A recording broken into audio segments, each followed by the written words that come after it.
हम लोगों ने कहा था 1984 में 1 महीने में पूरे हो जाएंगे, लेकिन आप अपने चुनावी घोषणा पत्र को उठाकर देखिए, आपने क्या कहा था और आपने क्या क्या किया है। अब जब चुनाव का अंत आ गया, मैंने सुना कि मोबाइल बांटी जा रही है।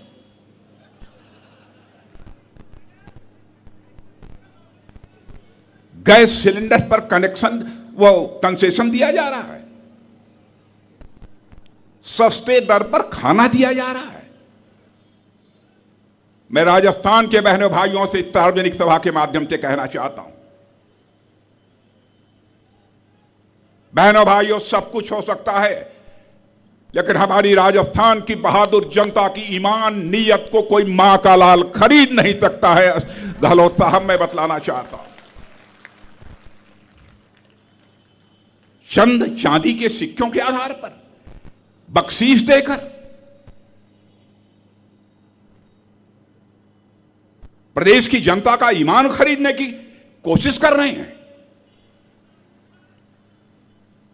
दुनिया के किसी दूसरे देश में कोई माफ कर दे मेरे बहनों भाइयों, लेकिन मुझे पक्का विश्वास है कि हमारी राजस्थान की जनता इस कृत्य के लिए उन्हें माफ नहीं करेगी।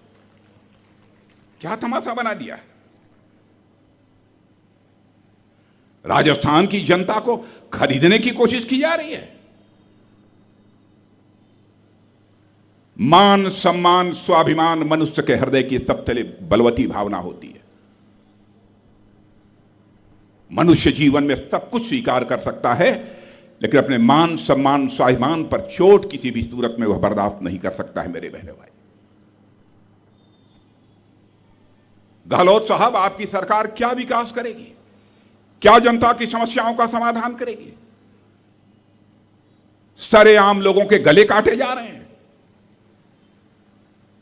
क्या हुआ भीलवाड़ा में आदर्श तापड़िया का? क्या हुआ चित्तौड़गढ़ में रतनलाल सोनी का? क्या हुआ झालवाड़ में कृष्णा वाल्मीकि का? क्या हुआ अलवर में हरीश जाटो का? क्या हुआ योगेश जाटो का, चिरंजी लाल सैनी का, योगेंद्र जाटो का? जिस प्रकार से उनकी हत्या हुई है, उसके बाद भी आप दावा करते हैं कि आपके राज्य में, आपके हुकूमत में कानून और व्यवस्था की स्थिति अन्य राज्यों से बेहतर है। अशोक गहलोत साहब, मैं सीधा आरोप आपकी सरकार के ऊपर लगाना चाहता हूं कि आपने राजस्थान की जो पुरानी परंपरा सद्भाव की चली आ रही थी, उस सद्भाव की परंपरा को आपने तोड़ा है।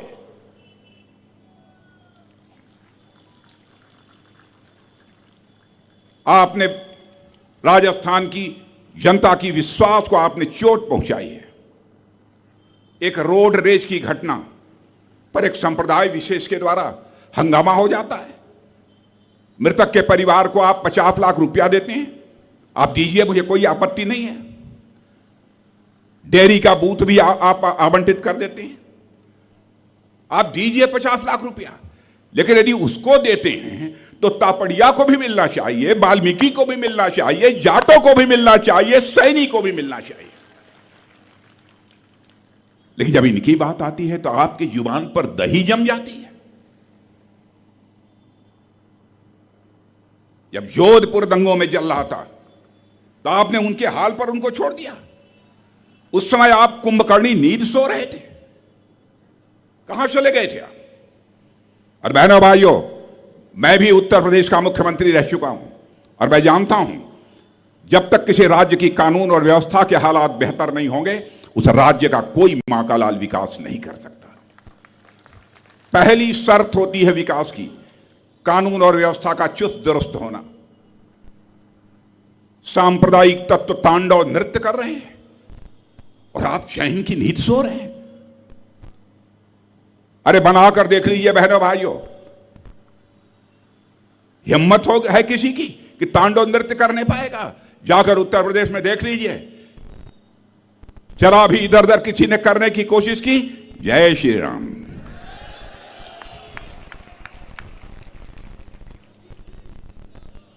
तुष्टीकरण की राजनीति नहीं होनी चाहिए। जाति, पंथ, मजहब की भी राजनीति नहीं होनी चाहिए। हिंदू मुसलमान ईसाई को भी बांट कर मैं राजनीति नहीं करना चाहता।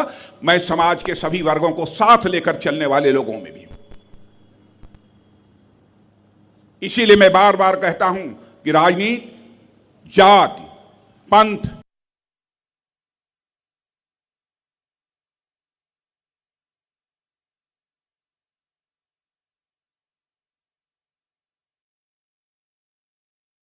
भी कहना चाहता हूं, राजनीति केवल सरकार बनाने के लिए नहीं की जानी चाहिए, राजनीति समाज बनाने के लिए की जानी चाहिए, देश बनाने के लिए की जानी चाहिए।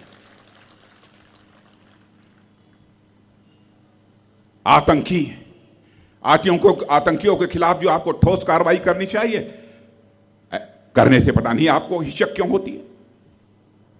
जब भी कोई त्योहार आता है, राजस्थान में पत्थरबाजी होती है, हिंसा की घटनाएं होती हैं, लूट की घटनाएं होती हैं, अपहरण की घटनाएं होती हैं। कैसी है आपकी हुकूमत? बल्कि एक विधायक ने कहा, मुझे बताया गया, कांग्रेस के एक विधायक खुद कहती हैं कि वह सुरक्षित नहीं है। ये कौन है वो विधायक? मदेरणा। लानत है इसी हुकूमत को।